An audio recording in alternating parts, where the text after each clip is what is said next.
வாழ்வே குறைவற்ற செல்வம் அப்படிங்கிற பழமொழி நம்ம எல்லாருக்குமே தெரியும். ஆனால் இப்போ இருக்கிற காலகட்டத்தில் எல்லாருமே நோயோட தான் வாழ்ந்துட்டு இருக்கோம் அப்படின்னே சொல்லலாம். இந்த நிலையில் குழந்தைகளுக்கு இதய சம்பந்தமாக நிறைய பிரச்சனைகள் வந்துட்டு இருக்கு. இது குறித்து நமக்கு நிறைய கேள்வி இருக்கு. இந்த கேள்விகளை எல்லாம் தெளிவுபடுத்துறதுக்காக நம்மளோட அரங்கத்திற்கு திருச்சி மா காவேரியில இருந்து doctor SP Vinodkumar paediatric cardiologist நம்மளோட இணைஞ்சிருக்காரு. அவர்கிட்ட நம்ம நிறைய கேள்விகள் முன்வைத்து அந்த சந்தேகங்கள்லாம் நம்ம கேட்டு தெரிஞ்சுக்கலாம். டாக்டர் வணக்கம். வணக்கம் மேடம். சரி, இப்போ ஹார்ட் டிசீஸ் அப்படின்னு பார்த்தீங்கன்னா நிறைய பெரியவங்களுக்கு வர்றது நமக்கு ஆல்ரெடி தெரியும். அதே மாதிரி இது ஒரு பணக்கார நோய் அப்படின்னே சொல்லுவாங்க. அப்படி இருக்கும்போது இப்போ குழந்தைங்களுக்கு கூட ஹார்ட் டிசீஸ் வர்றதுக்கான காரணம் என்ன சார்? கரெக்டாக கேட்டிங்க. ஆக்சுவலாக எல்லாருமே நம்ம நினச்சிட்டு இருப்போம் ஒரு ஹார்ட் டிசீஸ்னால் அது பெரியவங்களுக்கு தான் வரும், குழந்தைங்களுக்கு ஏன் வரப்போகுது அப்படின்னு நம்ம நினைப்போம். பட் அது இல்லை. மிக்மே நான் சொல்லணும்னா 100ல் 1 குழந்தைகள் மீன்ஸ் எல்லா குழந்தைங்களுக்கும் ஒரு 1 to 2% ரிஸ்க் உண்டு. பிறவிலேயே இருதய குறைபாடுகள் இருக்கிறதுக்கான வாய்ப்புகள். அப்போ நம்ம பார்த்தோம்னா 1000ல் 8 to 10 பேருக்கு நம்ம வச்சோம்னா ஒரு வருஷத்துக்கு 2 லட்சம் குழந்தைங்க பிறவி இருதய குறைபாடுகளோட பிறக்கிறாங்க இந்தியாவில் மட்டுமே. பிறவியில் அப்படிங்கிற போது மதரோட வயிற்றில் இருக்கும்போது அவங்களுக்கு ட்ரீட்மெண்ட் ஸ்டார்ட் பண்ணிடலாமா? அதை எப்படி அவங்க கண்டுபிடிக்கலாங்க சார்? கரெக்டாக கேட்டிங்க. ஆக்சுவலாக அம்மாவோட வயிற்றில் இருக்கும்போதே நம்ம ஃபீட்டல் எக்கோன்னு சொல்லுவோம். அல்ட்ராசவுண்ட் ஸ்கேன்ஸ்லாம் பண்ணி தான் மீன்ஸ் ஒவ்வொரு 3 மாதத்துக்கும் ஒருக்கா 2 தடவை நம்ம அல்ட்ராசவுண்ட் ஸ்கேன் பார்ப்போம். செக் பண்ணுவோம். ஸோ பேபியோட க்ரோத் எல்லாம் செக் பண்ணுவோம். அதில் ஒரு 18 to 22 வாரத்துக்கு இடையில நம்ம ஸ்பெஷல் ஸ்கேன் சொல்லுவோம், ஃபீட்டல் எக்கோன்னு சொல்லுவோம். அதுவுமே அல்ட்ராசவுண்ட் ஸ்கேன் தான். அம்மாவோட வயிறு மூலியமாக நம்ம பார்த்துட்டு பேபியோட ஹார்ட்டை ஃபுல்லாக அசஸ் பண்ணிவிட்டு அதில் எந்தவித பாதிப்புகள் இருந்தாலும் நமக்கு ஈஸியாக முன்னாடி நமக்கு கண்டுபிடிக்க முடியும். அதுக்கேற்ற மாதிரி நம்ம பின்னாட்களில் ஃபாலோ வச்சுட்டு பிறந்ததுக்கப்புறம் அதுக்கேற்ற மாதிரி நமக்கு சீக்கிரமே கண்டுபிடிச்சிட்டு ட்ரீட்மெண்ட்டும் கொடுக்க முடியும். இப்போ வயிற்றில் இருக்கும்போது அல்ட்ராசவுண்ட் மூலியமாக கண்டுபிடிக்கலாம் அப்படின்னு சொன்னீங்களா? அப்போது அம்மா மூலியமாக அந்த குழந்தைக்கு ட்ரீட் பண்ண முடியுங்களா சார்? சில இதுகளை நம்ம ஃபீட்டல் தெரப்பின்னு சொல்லுவோம். அதில் என்னென்னா பேபியோட இருதயத்தில் சின்ன குட்டி குட்டி ரத்த குழாய்களில் பிளாக்ஸ் இருந்துச்சுன்னா அதை நமக்கு பலூன் மூலியமாக மீன்ஸ் அம்மாவோட வயிற்றுலேருந்து ஒரு சின்ன ஊசி மூலியமாக அந்த பலூனை கொண்டு போயிட்டு அந்த வேல்வை விரிவுபடுத்த முடியும். அதை பலூன் வேல்வோபிளாஸ்டின்னு சொல்லுவோம். அந்த மாதிரி உள்ளது. மேலே 2 அறைகளுக்கு இடையில உள்ள ஹோல் சின்னதாக இருந்தால் நார்மலாக ஒரு குட்டி ஹோல் மேலே 2 ரூமுக்கு இடையில இருக்கணும் அம்மாவோட வயிற்றில் இருக்கும்போது. அது வலது பக்கம் இருந்து தொப்புள் கொடியிலேருந்து வர நல்ல ரத்தம் இடது பக்கம் போகிறதுக்கு ஹெல்ப் பண்ணக்கூடிய ஹோல். அந்த ஹோல் அவ்வளோ ரொம்ப சின்னதாகவோ இல்லைனா அது அந்த ஹோல் இல்லாமல் இருந்தாலோ அதை நமக்கும் ஸ்டென்டிங் பண்ணவும் முடியும். இதெல்லாம் ஹை ரிஸ்க் ப்ரொசீஜர்ஸ். அதையும் இல்லாமல் பார்த்தீங்கன்னா பேபியோட இதய துடிப்புகளில் வேரியேஷன்ஸ் எதுவும் இருந்தாலும் அம்மாவோட வயிற்றில் உள்ள குழந்தைக்கு இதய துடிப்புகள் வேரியேஷன்ஸ் மீன்ஸ் அதிகமாக ஹார்ட் பீட் அதிகமாக இருந்தாலோ இல்லை கம்மியாக இருந்தாலோ அம்மாவுக்கு நம்ம டேப்லெட்ஸ் கொடுக்கறது மூலியமாவோ இல்லை பேபியோட தொடைகளில் இன்ஜெக்ஷன்ஸ் கொடுக்கறது மூலியமோ அதை நமக்கு கண்ட்ரோல் பண்ணிவிட்டு பேபியோட ஹார்ட் ரேட்டை சீராக வச்சுக்கவும் முடியும். பேபியோட லைஃப்பையும் நமக்கு சேவ் பண்ண முடியும். அதெல்லாம் நம்ம ஃபீட்டல் தெரப்பின்னு சொல்லுவோம். இப்போ குழந்தைங்க ஸ்கூலுக்கு போகிறாங்க. எப்போவுமே குழந்தைங்கன்னா ஆக்டிவாக தான் இருப்பாங்க, அது நமக்கு தெரியும். திடீர்னு ஓடுறப்போ மூச்சு இறைக்குது, இதெல்லாம் கூட சிம்டம்ஸாக எடுத்துக்கலாங்களா சார்? இதெல்லாம் நம்ம சாதாரணமாக எடுத்துப்போம், இதெல்லாம் இதுக்கு சிம்டம்ஸாக வருமா? என்னென்ன சிம்டம்ஸ் வச்சு அவங்களோட பேரண்ட்ஸ் வந்து கண்டுபிடிச்சிக்கலாம்? கண்டிப்பாக. இப்போ நீங்கள் கேட்குறதுல நமக்கு ஹார்ட் ரிலேட்டடாக சிம்டம்ஸ் என்னென்னு பார்த்தீங்கன்னா ஒவ்வொரு ஸ்டேஜ்லேயும் வேரி ஆகும். இப்போ பிறந்த குழந்தைங்க, அப்புறம் ஒரு வருஷத்தில் உள்ள குழந்தைங்க, அப்புறம் ஓடி ஆடி விளையாடுற வயசில் உள்ள குழந்தைங்க, பெரிய குழந்தைங்க அப்படி நம்ம பிரிச்சுக்கலாம். இதில் நீங்கள் கேட்டது அந்த பெரிய குழந்தைங்களுக்கு. பெரிய குழந்தைங்கன்னா மீன்ஸ் இப்போ ஹார்ட்டில் மெயினாக மேலே 2 ரூம் கீழே 2 ரூம், வலது பக்க ரூமோட ரத்த குழாய் லங்ஸ் காஸ்த ரத்தமும், இடது பக்க ரூமோட ரத்த குழாய் உடம்புல எல்லா பாகத்துக்கும் நல்ல ரத்தமும் கொடுக்குற ரத்த குழாய்கள் இருக்கும். 2 ரூமுக்கு இடையில பார்ட்டிஷன் சுவர் இருக்கும். ஸோ இப்போ இதில் ஏதாவது ஹோல்ஸோ வேல்ஸ் சுருக்கங்களோ இருந்துச்சுன்னா சிலப்போ பெரிய ஹோல் இருந்தால் லங்ஸ்க்கு அதிகமாக பிளட் போகும். அப்போ லங்ஸில் நமக்கு அந்த தேக்கங்கள்னால மூச்சு தண்டல் வர்றதுக்கான வாய்ப்புகள் உண்டு. அவங்க கொஞ்சம் எக்ஸர்ட் பண்ணாலும் ஓடியாடி மற்ற குழந்தைங்க கூட சேர்ந்து ஓடியாடி விளையாடும் போது இவங்களால அவ்வளோ கம்பீட் பண்ண முடியாது பியர் குரூப்ஸோட. அப்போ மூச்சு தண்டல் வர்றதுக்கான வாய்ப்புகள் உண்டு. அடிக்கடி சளி இருமல் காய்ச்சல் வர்றதுக்கான வாய்ப்புகள் உண்டு. சிலப்போ நெஞ்சு படபடன்னு அடிக்குன்னு சொல்லுவாங்க. சாப்பிட்றப்போ அவ்வளோ சாப்பிட முடியாது குவான்டிட்டி. ஸோ அவங்களோட க்ரோத்தும் பார்த்தீங்கன்னா கம்மியாக இருக்கும். இதெல்லாம் வந்து சட்டில் சிம்டம்ஸ் ஃபார் கார்டியக். அப்படி சிம்டம்ஸோட அவங்க கிட்ட வந்தால் உடனடியாக அதை ட்ரீட் பண்ணி நம்மளால் இது பண்ண முடியுமா? இல்லை அவங்க வளர்கிற வரைக்கும் சில ப்ரிகாஷன்ஸ் எடுத்துக்கிட்டே இருக்கிற மாதிரி இருக்குங்களா சார்? இல்லை, நம்ம இது வந்து என்னென்னா எவ்வளோ சீக்கிரம் நம்ம கண்டுபிடிக்கிறோமோ அவ்வளோ சீக்கிரம் நம்ம ட்ரீட்மெண்ட் பண்ணுறோமோ அவ்வளோக்கு அவ்வளோ அவங்களுக்கு நல்லபடியாக ஆக்க முடியும். மீன்ஸ் பியூர்லி ஃபுல்லாக நமக்கு க்யூர் பண்ண முடியும். ஃபுல்லாகவே க்யூர் பண்ணி அவங்க எல்லார மாதிரியுமே வந்து ஆக்டிவாக இருந்துருவாங்க. இதய குறைபாடுகளில் பார்த்தீங்கன்னா 90-95% இதய குறைபாடுகள் நமக்கு முற்றிலுமாக சரி பண்ணக்கூடியது. ஒரு 5-10% தான் நமக்கு சிலதை நமக்கு சப்போர்ட்டிவாக இல்லைன்னா ஸ்டேஜ்டு பேலியேட்டிவ் கேர்ஸ்ன்னு சொல்லுவோம். பேலியேட்டிவ் சர்ஜரிஸ், பேலியேட்டிவ் ப்ரொசஸ் சொல்லுவோம். அந்த மாதிரி இதில் விழக்கூடியவங்க. இப்போ ஹோல்ஸ் இருந்தால் அதை நம்ம கீ ஹோலில் தொடையில் உள்ள ரத்த குழாய் வழியாகவே ஒரு பட்டன் டிவைஸ் வச்சு அடைக்கிறதோ இல்லைன்னா ஆப்ரேஷன் மூலியமாக அதை கம்ப்ளீட்டாக க்ளோஸ் பண்ணுறதோ, வேல் சுருக்கங்களை எளிமையான கீஹோல் ப்ரொசீஜர் வழியாக பலூன் பண்ணி விரிவுபடுத்துறதோ ஈவன் தொடையில் உள்ள ரத்த குழாய் வழியாக நம்ம போயிட்டு வால்வ் மாற்று அறுவை சிகிச்சைகள் நமக்கு பண்ண முடியும். ஸோ அந்த மாதிரி நம்ம பண்ணி கொடுக்கும்போது அவங்க completely they will become normal, they can lead their life normally. இப்போது நிறைய குழந்தைங்களை வந்து ட்ரீட் பண்ணுறதே ரொம்ப கஷ்டமான விஷயமா இருக்கும். அந்த மாதிரிலாம் வந்துச்சுன்னா அந்த சவாலை நீங்கள் எப்படி எதிர்கொள்வீங்க சார்? குழந்தைங்களை எப்படி ட்ரீட் பண்ணுவீங்க? இன்ஜெக்ஷன் போடுறதுக்கு அழுவாங்க, நான் டேப்லெட் சாப்பிட மாட்டேன்னு சொல்லுவாங்க. அந்த மாதிரி அடம் பிடிச்சிட்டு இருக்கிற குழந்தைங்களெல்லாம் எப்படி ட்ரீட் பண்ணுவீங்க? கண்டிப்பாக குழந்தைங்கனாலே நமக்கு தெரியும், அவங்க ஒரு இடத்துல இருக்க மாட்டாங்க, ஓடியாடி விளையாண்டுட்டே தான் இருப்பாங்க. ஈவன் நம்ம ஓபியில் வந்து ஸ்டெத் வச்சு பார்க்கணும்னு நினச்சோன்னா நம்மளை விட மாட்டாங்க, அவங்களும் நம்ம ஸ்டெத்தை பிடுங்கிட்டு இருப்பாங்க, எல்லாம் அழுதுட்டு இருப்பாங்க. ஸோ அந்த டைமில் நமக்கு பிகாஸ் நாங்கள் ஏன் பீடியாட்ரிக்ஸ் எடுத்தோம்னா, இப்போ குழந்தைங்கள இப்போ உங்களுக்கும் எனக்கும் உடம்பு சரியில்லை, நம்ம என்ன பண்ணுவோம், ஹாஸ்பிட்டலில் போயிட்டு இன்ஜெக்ஷன் எடுத்துகிட்டு இல்லை ஆண்டவே வேலை முடிச்சுட்டு போகும்போது டேப்லெட்ஸ் ஏதாவது சாப்பிட்டுட்டு ஒரு நாள் நம்ம ரெஸ்ட் எடுத்துகிட்டு போயிடும். ஈவன் ஹாஸ்பிட்டல் அட்மிட் பண்ணாலும் கூட யாரும் வேண்டாம் நம்மளே பார்த்துக்கிறோம் சொல்லுவோம். பட் குழந்தைங்க அப்படி கிடையாது இல்லை, அவங்கள நம்ம ட்ரீட் பண்ணுறது அவங்கள மட்டும் இல்லை, அவங்க அம்மா அன்னைக்கு ஃபுல் வேலையும் விட்டுட்டு வந்திருப்பாங்க, அப்பா அன்னைக்கு லீவ் போட்டுட்டு வந்திருப்பாங்க. It's like treating the whole family. So அதனால் நம்ம அந்தளவு அவங்கள பேபியாக இருந்து தான் நம்ம அவங்கள ட்ரீட் பண்ண முடியும், ஹேண்டில் பண்ண முடியும். அண்டு அவங்க கூட யாராவது இருக்கிறாங்கன்னா, அவங்களோட மூத்த குழந்தைங்க இருக்கிறாங்கன்னா அவங்களுக்கு கூப்பிட்டு செக் பண்ணுற மணிக்கு பார்த்துட்டு அப்படியே விளையாண்டுட்டே தான் இவங்களையும் நம்ம பார்க்க முடியும். ஸோ அந்த மாதிரி we have to be like a child to treat a child. இப்போ ஹார்ட் டிசீஸ் குழந்தைங்களுக்கு வர்றதுக்கு என்ன முக்கியமான காரணமாக இருக்கும் சார்? ஃபுட் ஹேபிட்ஸ் ஏதாவது மாற்றலாமா இல்லை அந்த மாதிரி ஏதாவது?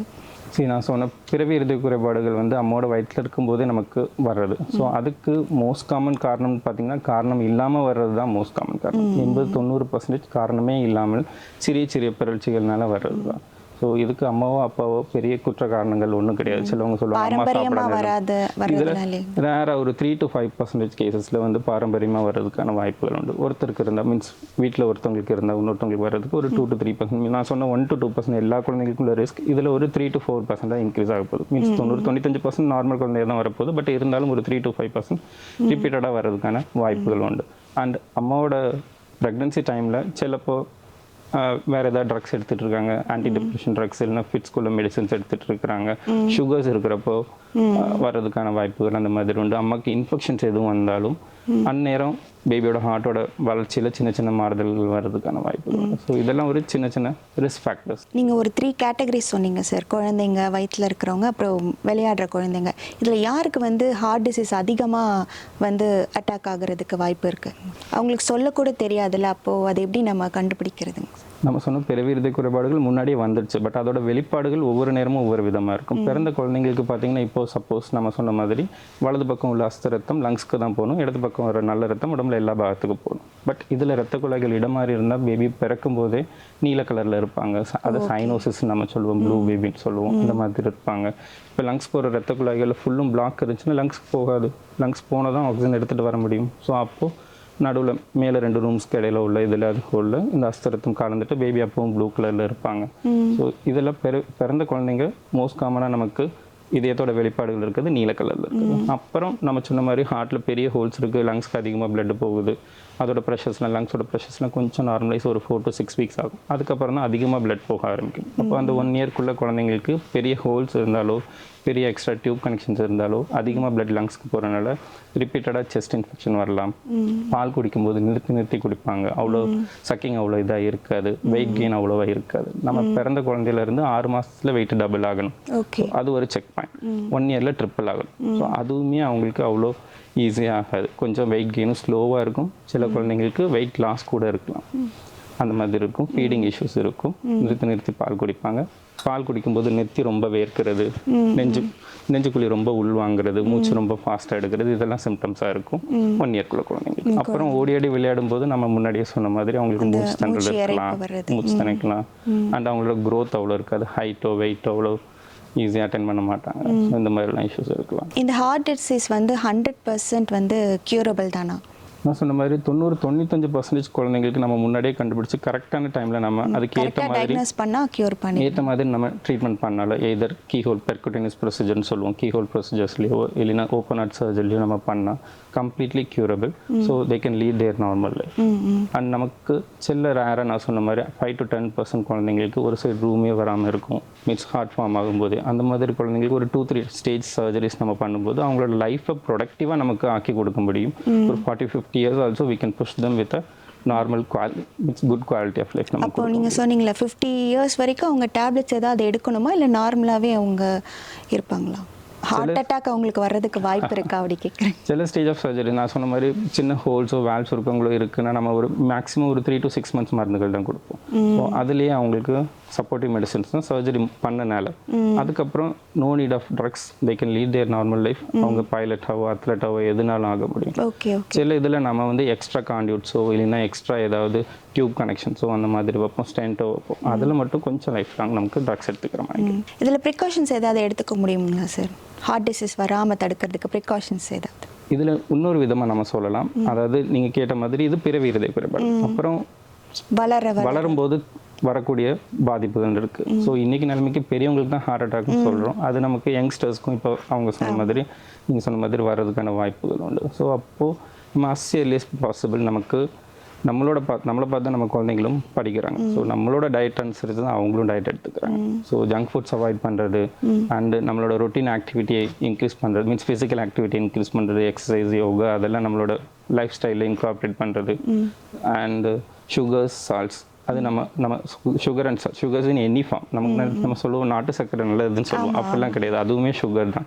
So less than 2 years no sugars and less than 1 year no salt. So at least நம்ம ஃபேமிலியில் ஆட் பண்ணுற சால்ட் 1 yearக்கு மேலே தான் கொடுக்கும். ஸோ அந்த மாதிரி low sugar, low salts and increase physical activity, junk foods குறைக்கிறது. இதனால நமக்கு ஃபியூச்சரில் உள்ளதை நமக்கு hyper tension, diabetes is pronounce, அதை நமக்கு கண்டிப்பாக ப்ரிவென்ட் பண்ண முடியும். ஸோ அது ரிலேட்டடாக நமக்கு கண்டிப்பாக ப்ரிவென்ட் பண்ண முடியும். இன்னொன்று நமக்கு இன்ஃபெக்ஷன் ரிலேட்டடாகவும் நமக்கு ஹார்ட் டிசீஸ் ஃப்யூச்சரில் மீன்ஸ் முன்னாடிலாம் பார்த்தீங்கன்னா நிறையா குழந்தைங்களுக்கு ஒரு ஹார்ட்டில் வேல்ஸ் இருக்குங்கிறது இருக்குது, தொண்டையில் இன்ஃபெக்ஷன் வந்துச்சு, அதுக்கப்புறம் முட்டு வலி வந்துச்சு, ஹார்ட்டில் ப்ராப்ளம் வந்துச்சுப்பாங்க. அது வந்து நமக்கு ரொமாட்டிக் ஃபீவர், ரொமாட்டிக் ஹார்ட் டிசீஸ் சொல்லுவோம். ஸோ அது ஏன்னா நம்ம உடம்புல ஒரு இன்ஃபெக்ஷன் வரும்போது நம்ம எதிர்ப்பு சக்திகள் அதுக்கு எதிராக தான் செயல்படணும். சிலப்போ நம்ம உடம்புல உள்ள உறுப்புகளுக்கு எதிராகவே செயல்படும். ஸோ அந்த மாதிரி வரும்போது ஹார்ட்டோட வேல்வை தான் மோஸ்ட்லி அஃபெக்ட் பண்ணக்கூடிய த்ரோட் இன்ஃபெக்ஷனுக்கு அப்புறம். ஸோ முன்னாட்கள்லாம் ரொம்ப க்ரௌடிங் இருந்தது, ரொம்ப அடிக்கடி இன்ஃபெக்ஷன் வந்தது. ஸோ இப்போ அதோட இதெல்லாம் நமக்கு குறைஞ்சிருச்சு. ஏன்னா நம்ம முன்னாடி சின்ன இன்ஃபெக்ஷனால் நம்ம கரெக்டாக பார்த்து ப்ராம்ப்டாக ட்ரீட் பண்ணிக்கிறோம். அதனால் அதோட இன்சிடென்ட்ஸ்லாம் குறைஞ்சி வருது. But still it's there, but it's less. ஓகேங்க சார். சார் இப்போ இந்த ஹார்ட் டிசீஸை எத்தனை வகையாக பிரிக்கலாங்க சார்? பிறவி இருதய குறைபாடுகளை கன்ஜெனல் ஹார்ட் டிசீஸ் சொல்லுவோம். அப்புறம் அது பின்னாடி நாட்களில் வர்றது வந்து நம்ம அக்யூர்ட் ஹார்ட் டிசீஸ் சொல்லுவோம். இன்ஃபெக்ஷன் ரிலேட்டடாக வர்றது, ஹார்ட்டோட ரத்தக்குழாய்கள் இது பண்ணுறது அக்யூர்ட் ஹார்ட் டிசீஸ் சொல்லுவோம். ஸோ இந்த கன்ஜெனல் ஹார்ட் டிசீஸ் தான் நமக்கு ஏசைனாட்டிக், சைனாட்டிக்னு சொல்லுவோம். சைனாட்டிக்னா குழந்தைங்க நீல கலரில் இருக்கிறத, ப்ளூயிஷ் கலரில் இருக்கிறத சைனோசிஸ் சொல்லுவோம். நீல கலரில் மீன்ஸ் உதடு அப்புறம் கை கால் நகங்கள் எல்லாம் நீல கலரில் மாறும். அதெல்லாம் வந்து நம்ம சைனாட்டிக் ஹார்ட் டிசீஸ் சொல்லுவோம். ஏசைனாட்டிக் ஹார்ட் டிசீஸில் டைப்ஸ்னு பார்த்தீங்கன்னா மோஸ்ட் காமனாக வருது ஹார்ட்டில் மேலே 2 ரூம் கீழே 2 ரூம் நம்ம சொன்னதுக்கு இடையில உள்ள பார்ட்டிஷனில் ஒரு ஹோல்ஸ் இருக்கும். மேலே 2 ரூம் இடையில உள்ள ஹோல் நம்ம ஏஎஸ்டினும், கீழே 2 ரூம் இடையில உள்ள ஹோல்ஸை VSD, ventricular septal defect, atrial septal defect சொல்லுவோம். இந்த ஏஎஸ்டி விஎஸ்டிக்கு டிஃப்ரென்ஷியேட் பண்ணலாங்களா சார்? இது ஏஎஸ்டி நம்ம சொன்ன மாதிரி மேலே 2 ரூம் ஏட்ரியா, கீழே 2 ரூம் வென்ட்ரிக்கிள், அதுக்கு இடையில உள்ள சுவர் செப்டம், அதில் உள்ள டிஃபெக்ட் தான் விஎஸ்டி, ஏஎஸ்டி. இதனால என்ன ஆகும்னா ஹார்ட்ல இருந்து மீன்ஸ் அம்மோட வயிற்றுலேருந்து வெளில வந்ததுக்கப்புறம் இடது பக்க ரூமில் தான் ப்ரெஷர்ஸ் அதிகமாக இருக்கும். ஸோ மெதுவாக வலது பக்க ரூமுக்கு எக்ஸ்ட்ரா பிளட் வந்துட்டு லங்ஸோட ரத்த குழாய்கள் வலது பக்க ரூமில் கனெக்ட் ஆகும். ஸோ அதில் மெதுவாக எக்ஸ்ட்ரா பிளட் லங்ஸ்க்கு போகிறனால சிம்டம்ஸ் அதிகமாக வரும். இதில் ஏர்லியராக ப்ரெசென்ட் ஆகக்கூடியது விஎஸ்டின்னு நம்ம சொல்கிறோம். கீழே ரூம்லேருந்து ஈஸியாக நமக்கு பிளட் லங்ஸ்க்கு போகிறனால அங்கே அடிக்கடி சளி, இருமல், காய்ச்சல் வரும். அங்கே கன்ஜெஷன் ஏற்பட்டு சளி, இருமல், காய்ச்சல் வரும். அவங்களோட வெயிட் கெயின் குறையும், வெயிட் அவ்வளோ எடுக்க மாட்டாங்க, ஃபீடிங் அவ்வளோ எடுத்துக்க மாட்டாங்க. ஸோ அதனால சிம்டம்ஸ் முன்னாடியே வர்றதுக்கான வாய்ப்புகள் உண்டு விஎஸ்டியில். சரி, பெரியவங்களுக்கே இப்போ நம்ம சர்ஜரி மூலயமா அதை இது பண்ணுறாங்க, ஏதோ ஒரு ட்ரீட்மெண்ட் பண்ணுறோம். குழந்தைங்களுக்கு அந்த ஹோல் வந்து தானாக மூடிடுமா சார்? ஹோல்ஸ்னு பார்த்துட்டு நம்ம சொன்ன AST, VST, PTA whole connections தான் மெயினாக நம்ம சொல்கிறது. இதில் அதோட எந்த லொக்கேஷனில் இருக்கோ அதை அனுசரித்து நமக்கு பர்சன்டேஜ் ஆஃப் நம்ம இதில் சொல்ல முடியும். கீழே ரூமில் குட்டியாக மசில்ஸ்க்கு இடையில இருக்கிறது வந்து மோஸ்ட்லி 80-90% தானாக அடையக்கூடிய ஹோல்ஸாக இருக்கும். சைஸ் ரொம்ப சின்னதாக இருந்தால். சில இது வேல்வ் கீழே இருக்கும். வேல்வ்னா டோஸ், ரத்த குழாய்களோட டோஸ், அது கீழே இருக்கிறது கண்டிப்பாக க்ளோஸ் ஆகாது. ஸோ நமக்கு ஒரு 3 to 5 years, செல்ல ஹோல்ஸ்க்கு நமக்கு 3 to 5 years வரைக்கும் கூட நமக்கு வெயிட் பண்ண முடியும். பட் செல்ல ஹோல்ஸ்க்கு நமக்கு ஈவன் 6 months 9 monthsலேயே நமக்கு சர்ஜரிஸ் தேவைப்படும். ஸோ பிகாஸ் அதோட லொக்கேஷன் பொறுத்து தான் நம்ம மெயினாக நம்ம சொல்கிறது. இந்த ஹார்ட் டிசீஸை நீங்கள் எப்படி கண்டுபிடிப்பீங்க சார்? ஆக்சுவலாக இப்போ நம்ம சொன்ன சிம்டம்ஸோட யாராவது பேரண்ட்ஸோ இல்லைன்னா ஸ்கூல் ஹெல்த் கேம்ப்ஸில் நம்ம மெயினாக பிக் பண்ணக்கூடியதான் ஏசிம்ப்டமேட்டிக் குழந்தைங்களுக்கு. சிம்டமே இருக்காது, நமக்கு ஜஸ்ட் ஒரு சவுண்ட் வேரியேஷன் தான் இருக்கும். ஸோ ஸ்டெப் வச்சு நம்ம ஏதாவது சவுண்ட் வேரியேஷன் பார்க்குறது, பல்ஸில் ஏதாவது ஃபீவில் பல்ஸோட வேரியேஷன்ஸ் ஏதாவது இருக்கிறது, அண்ட் அவங்களோட க்ரோத் இதெல்லாம் சின்ன சின்ன சிம்டம்ஸ் அதெல்லாம் வச்சுட்டு நம்ம பிக் பண்ணக்கூடியது தான். முதல்ல பிக் பண்ணிவிட்டு நம்மள்ட்ட வரும்போது will do a complete cardiac examination. So நம்ம மெயினாக நம்ம கண்டுபிடிக்கக்கூடியது ப்ரொசீஜர் பண்ணுறது வந்து எக்கோ கார்டியோகிராம்ங்கிறது ஒன்றும் இல்லை, ஒரு சிம்பிள் அல்ட்ராசவுண்ட் தான். எல்லா ப்ரெக்னென்ட் மதருக்கும் அல்ட்ராசவுண்ட் பண்ணுறாங்க, அது ஒரு ரேடியேஷனே இல்லாதது, நோ ஹார்ம். ஸோ அதே மாதிரி கொஞ்சம் ஜெல்லி அப்ளை பண்ணிவிட்டு இங்கே ஹார்ட்டோட ஸ்கேன்ஸ் நம்ம பார்த்தோன்னா எக்கோ பார்க்கும்போதே நமக்கு ஹார்ட்டோட கட்டமைப்புகள் என்னென்னு தெரியும். ஸோ அதில் ஹோல்ஸ் இருந்தாலோ வேல் சுருக்கங்கள் இருந்தாலோ ஹார்ட் சில குழந்தைங்களுக்கு இந்த பக்கம் திரும்பி இருக்கும், அது கண்டுபிடிக்கிறதோ இல்லைன்னா ரத்த நாளங்களில் சுருக்கம் இருக்கிறதோ அதெல்லாம் நமக்கு துல்லியமாக நமக்கு எக்கோலேயே நம்ம கண்டுபிடிக்க முடியும். ரேராக நமக்கு சிடி கூட தேவைப்படலாம். சில குழந்தைங்களுக்கு இதே துடிப்புகளில் வேரியேஷன்ஸ் இருக்கும். அது ஹார்ட் பீட்டில் சில குழந்தைங்களுக்கு அதிகமாக ஹார்ட் பீட் இருக்கும், சில குழந்தைங்களுக்கு கம்மியாக ஹார்ட் பீட் இருக்கும். நம்மளை விட குழந்தைங்களுக்கு டபுளாக இருக்கும். நம்மளோட ஹார்ட் பீட் 60 to 80 நார்மல் சொல்கிறோம், குழந்தைங்களுக்கு நார்மலாகவே ஒரு 100 to 140 நார்மலாக இருக்கும். ஸோ அதை விட அபரிவிதம் ஆகும்போது டாக்கிகார்டியன்னு சொல்லுவோம், கம்மியாக இருந்தால் பிராடிகார்டியன்னு சொல்லுவோம். ஸோ அதை நமக்கு இசிஜின்னு சொல்லுவோம், எலக்ட்ரோ கார்டியோகிராம்.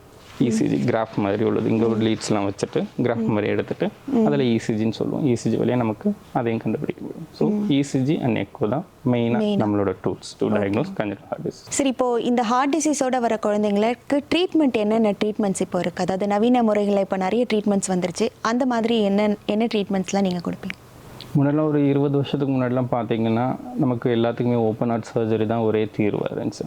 இப்போது நமக்கு ஈஸியாக நமக்கு தொடையில் உள்ள ரத்த குழாய் வழியாக பெரியவங்களுக்கு ஆன்ஜியோன்னு சொல்லுவாங்க, ஆன்ஜியோ பண்ணுறாங்க, ஆன்ஜியோகிராஃபிக் பண்ணுறாங்க, ஸ்டென்ட் பண்ணுறாங்கன்னு சொல்லுவாங்க. அதெல்லாம் தொடையில் இல்லை கையில் உள்ள ரத்த குழாய் வழியாக தான் நமக்கு போயிட்டு பண்ணுறது. ஓப்பன் இல்லாமல் ஸ்கார்லெஸ் கீஹோல் ப்ரொசீஜர்ஸ் மாதிரி அது மாதிரி தொடையில் உள்ள ரத்த குழாய் வழியாக நம்ம போயிட்டு இந்த ஹார்ட் உள்ளார உள்ள ஹோல்ஸோ வெளியில் உள்ள ரத்த குழாய்கள் இடையில் உள்ள டியூப் கனெக்ஷன்ஸோ நம்ம துல்லியமாக பட்டன் டிவைசஸ் வச்சு ஸ்பெஷல் பட்டன் டிவைஸ் வச்சு நமக்கு ஈஸியாக அடைக்க முடியும். It's a day care procedure மாதிரி தான். நம்ம இன்றைக்கி காலைல பண்ணுறோன்னா ஈவினிங்கே குழந்தைங்க ஓடியாடி விளையாட ஆரம்பிச்சிருவாங்க. ஸோ அந்த மாதிரி நம்ம பண்ணுறது. வேல் சுருக்கங்கள் இருந்தால் அது பலூன் பண்ணுறதும் நம்ம இந்த கீஹோல் ப்ரொசீஜர் மூலியமாகவே பண்ண முடியும். அண்ட் முன்னாடிலாம் நான் சொன்ன மாதிரி பெரிய ரெண்டு டியூப்களுக்கு இடையில உள்ள கனெக்ஷன்ஸ் புதுசாக க்ரியேட் பண்ணணும்னா அதுக்கு சர்ஜரி தான் பண்ணுற மாதிரி இருந்துச்சு. ஸோ அதையுமே நம்ம இப்போ கீஹோல் வழியாக நமக்கு ஸ்டென்ட்டிங்கோ இல்லைன்னா கவர்ட் ஸ்டென்ட்னு சொல்லுவோம், அந்த மாதிரி உள்ளது யூஸ் பண்ணுறது. வேல்வ்ஸையும் பல்மரி வேல்வ்ஸ்னு சொல்லுவோம், அதில் பல்மரி வேல்வை நம்ம ரீப்ளேஸ் பண்ணுறதுக்கு சர்ஜரி ஓப்பன் சர்ஜரி தான் பண்ணிட்டு இருந்தோம். அதுவுமே நம்ம இப்போ கீஹோலில் பண்ண ஆரம்பிச்சிட்டோம். இப்போ இந்த ஓப்பன் ஹார்ட் சர்ஜரி வந்து பெரியவங்களுக்கு பண்ணுவாங்க, இந்த குழந்தைங்களுக்கும் இந்த மாதிரிலாம் பண்ணிருக்காங்களா சார்? நீங்கள் எதுவும் எக்ஸ்பீரியன்ஸ் பண்ணியிருக்கீங்களா? கண்டிப்பாக எது தேவையோ அதான் தீர்மானிக்கணும்.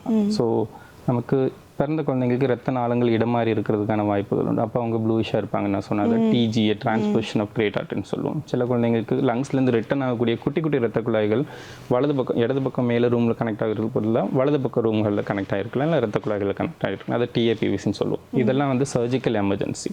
ஸோ இது நமக்கு சர்ஜரி பண்ணால் அவங்கள உடனே நமக்கு உயிர் காப்பாற்ற முடியும். Means within a week of life நமக்கு இந்த சர்ஜரிஸ் பண்ணணும், ஓப்பன் ஹார்ட் சர்ஜரிஸ். அது நம்ம பண்ணும்போது குழந்தையோட லைஃப்பை நமக்கு சேவ் பண்ண முடியும். அதெல்லாம் அந்த ஒரு 90-95% சக்ஸஸ் ஆகக்கூடிய இது இருக்குது. ஸோ ஒரு 2 to 3% ரிஸ்க் தான் உண்டு எல்லா ப்ரொசீஜருக்கும். ஸோ அதை நம்ம எடுத்தோம்னா அவங்களோட லைஃபே நார்மலாக இருக்கும். ஸோ அதெல்லாம் ஏர்லி பீரியடில் பண்ணக்கூடியது. பெரிய குழந்தைங்களுக்கு டெட்ராலஜி ஆஃப் ஃபேலோன்னு சொல்லுவோம். மீன்ஸ் அதுக்கப்புறம் குழந்தைங்களுக்கு டெட்ராலஜி ஆஃப் ஃபேலோ, அதுதான் most common cyanotic congenital heart disease. அதாவது கீழே ரூமில் பெரிய ஹோலும் லங்ஸ் போகிற ரத்த குழாயில் சுருக்கங்களும் இருக்கும். இது ரெண்டும் சேர்ந்து இருக்கும்போது அதுக்கு பெஸ்ட் மொடாலிட்டி சர்ஜரி தான், ஓப்பன் ஹார்ட் சர்ஜரி தான். ஸோ அது பண்ணும்போதும் they will be completely means we can cure that completely. இந்த ஓப்பன் ஹார்ட் சர்ஜரி பண்ண குழந்தைங்க அதுக்கப்புறம் நார்மலாக எல்லா வேலைகளிலும் ஈடுபட முடியுமா, இல்லை அது அவங்களுக்கு ஏதாவது ரெஸ்ட்ரிக்ஷன்ஸ் இருக்குங்களா சார்? கண்டிப்பாக. இப்போ நம்ம என்ன சொன்னாலும் ஹார்ட் டிசீஸ் இருந்தால் குழந்தைங்களுக்கு ஒரு சின்ன ஹோல்ஸ் இருந்தாலும் நான் சொன்ன மாதிரி வேல் சுருக்கங்கள் இருந்தால் ஸ்கூலில் சொல்லிடுவாங்க, ஐயோ அவங்களுக்கு ஹார்ட் டிசீஸ் இருக்குது, குழந்தை விளையாட விடக்கூடாது, எதுவும் பண்ணக்கூடாது, திட்டக்கூடாதுன்னு சொல்லிடுவாங்க. அவங்கள எப்படியோ ஒதுக்கி வச்ச மாதிரி பார்த்துருவாங்க. அப்போல்லாம் கிடையாது. மோஸ்ட்லி 90-95% குழந்தைங்க நம்ம கரெக்டான டைமில் ஐடென்டிஃபை பண்ணி ட்ரீட்மெண்ட் பண்ணிவிட்டு ஃபுல்லி க்யூர் பண்ணிட்டோன்னா they can do their sports activity even normally. ரேராக நான் சொன்ன மாதிரி ஹார்ட் பீட் வேரியேஷன்ஸோ இல்லைன்னா வந்து ஃபெயிலியர் சிம்டம்ஸ் சொல்லுவோம், அந்த மாதிரி உள்ள குழந்தைங்களுக்கு மட்டும்தான் நம்ம ஸ்பெசிஃபிக்காக நம்ம ஸ்போர்ட்ஸ் ரெஸ்ட்ரிக்ஷன்ஸ் நம்ம சொல்கிறது. அது இல்லாமல் எல்லா குழந்தைங்களுக்கும் ரெஸ்ட்ரிக்ஷன் தேவைங்கிறது கிடையாது. அது ஒரு சின்ன சர்ஜரி நம்ம பண்ணாலே ரொம்ப கஷ்டப்படுவோம். இப்போ அந்த குழந்தைங்களாம் அதை எப்படி தான் எதிர்கொள்வாங்க சார்? அது அவங்களே நார்மலைஸ் ஆயிடுவாங்களா, இல்லை ட்ரீட்மெண்ட் நீங்கள் தனியாக அதுக்கு ஏதாவது கொடுப்பீங்களா சார்? இல்லை, என்னென்னா ரீசெண்ட்லி நான் ஒரு ஸ்கூல் கோயிங் கேர்ள் நான் பார்த்தேன். ஸோ அவங்களுக்கு வந்து ஒன்றும் இல்லை, நான் சொன்ன ஏஎஸ்டி தான். அது நமக்கு ஒரு சின்ன சவுண்ட் வேரியேஷனில் கண்டுபிடிச்சது தான் ஏர்டெல் சப்டல் டிஃபெக்ட், மேலே 2 ரூம் இடையில உள்ள சுவரில் உள்ள ஹோல். ஸோ அந்த பொண்ணுக்கு கண்டுபிடிச்சதும் because she was normal until தென்.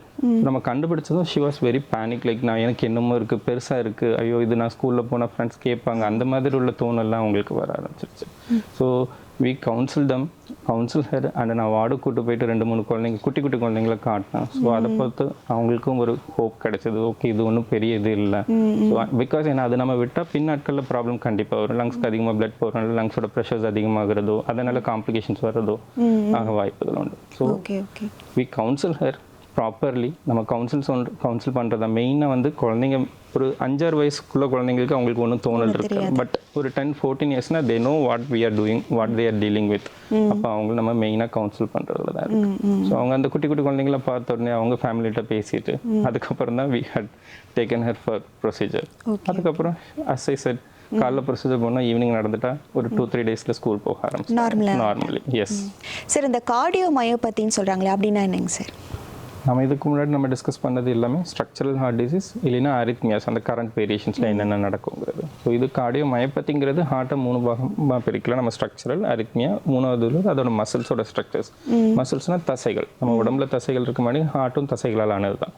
அதில் நமக்கு தின்னாகி வீங்னா அதை டைலேட்டட் கார்டியோமயோபதின்னு சொல்லுவோம். மசில் ரொம்ப திக்காக இருந்தால் அதை ஹைப்பர்ட்ரோஃபிக் கார்டியோமயோபதின்னு சொல்லுவோம்.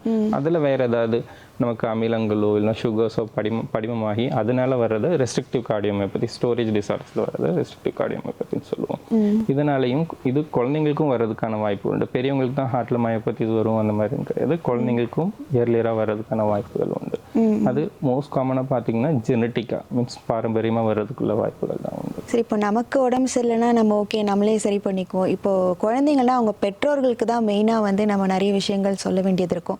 இந்த மாதிரியான டிசீஸ் இருக்கிற குழந்தைங்களோட பெற்றோர்களுக்கு நீங்கள் என்ன சொல்ல விரும்புகிறீங்க? ஒரு குழந்தைங்களுக்கு கண்டிப்பாக ஒரு 100ல் 1 குழந்தைங்களுக்கு வர்றதுக்கான வாய்ப்புகள் உண்டு. நம்ம அதை சிம்டம் வைஸ் தான் நம்ம கண்டுபிடிக்க முடியும். ஸோ இந்த சிம்டம்ஸ் முன்னாடியே தெரிஞ்சால் நீங்கள் பயப்படாமல் உங்கள் குழந்தைங்க டாக்டர்கிட்ட காட்டுங்க. அவங்க எதுவும் இன்னும் சஸ்பெக்ட் பண்ணி ஹார்ட்டில் எதுவும் ப்ராப்ளம் சொன்னாங்கன்னா குழந்தைங்களோட ஹார்ட்டோட டாக்டர்கிட்ட கண்டிப்பாக காட்டுங்க. அவங்க சொல்கிறதுபடி தைரியமாக எதிர்கொள்கிறதுக்கு நீங்கள் இதாக இருங்க. ஏன்னா நம்ம கரெக்டான டைமில் பார்த்து கரெக்டான வழிமுறைகளில் நம்ம ட்ரீட்மெண்ட் கொடுத்தா அவங்களோட லைஃப்பை நம்ம நார்மலாக கொண்டு போக முடியும். ஸோ இதில் நம்ம பேனிக் ஆக வேண்டிய அவசியமே கிடையாது, பயம் வேண்டாம். கொஞ்சம் அது என்ன நம்ம பார்க்கணுங்கிற ஒரு இதோட ஒரு மோட்டிவோட கொஞ்சம் தைரியமாக அணுகுனாலே போதுமானதாக இருக்கும். இப்போ வெயில் வர அதிகமாக இருக்குது, நிறைய பேருக்கு மயக்கம் கூட வரும். இதுவும் ஒரு டைப் ஆஃப் சிம்டமாக எடுத்துக்கலாங்களா சார்? கரெக்ட். நீங்கள் சொல்கிறது என்ன, சிங்கோப்னு நம்ம சொல்லுவோம். சிங்கோப்னு நம்ம இது மெடிக்கல் டேர்மில் சொல்கிறது சிங்கோப்னு சொல்லுவோம். இந்த மயக்கம் வர்றது இதுக்கு மோஸ்ட் காமன் காஸ் நீங்கள் சொன்ன மாதிரி தான் இந்த வெயிலில் நிற்கிறதோ. மோஸ்ட் காமனாக என்னென்னா ஸ்கூலில் நிற்கும்போது, ஸ்கூலில் ப்ரேயரில் நிற்கும்போது மயங்கி விழுந்துட்டாங்கிறது, இல்லை ஓடியாடி விளையாடும் போது மயங்கி விழுந்துட்டாங்கிறது. இதுக்கு இதில் நம்ம சொன்ன அந்த வேசோவேகல் சிங்கோப் காரணமே இல்லை. மீன்ஸ் பிரெயினுக்கு நமக்கு சப்ளை, பிரெயினுக்கு அடிக்வேட் பிளட்டும் ஆக்சிஜனும் போனால் தான் நமக்கு உடம்புல எல்லாத்தையும் நமக்கு கண்ட்ரோல் பண்ண முடியும். ஸோ அதில் ஒரு டிரான்சியண்ட்டாக பிளட் ஃப்ளோவில் வேரியேஷன் வர்றதை நம்ம வேசோவேகல் சின்கோப்னு சொல்லுவோம். ஆனால் ஹார்ட் ரிலேட்டடாகவும் நமக்கு இந்த மாதிரி மயக்கம் வர்றதுக்கான வாய்ப்புகள் கண்டிப்பாக வந்து 90-95% இந்த மாதிரி நார்மலாக தான் இருக்கும். பட் 5-10% ஹார்ட் ரிலேட்டடாகவும் சின்கோப் வர்றதுக்கான வாய்ப்புகள் உண்டு.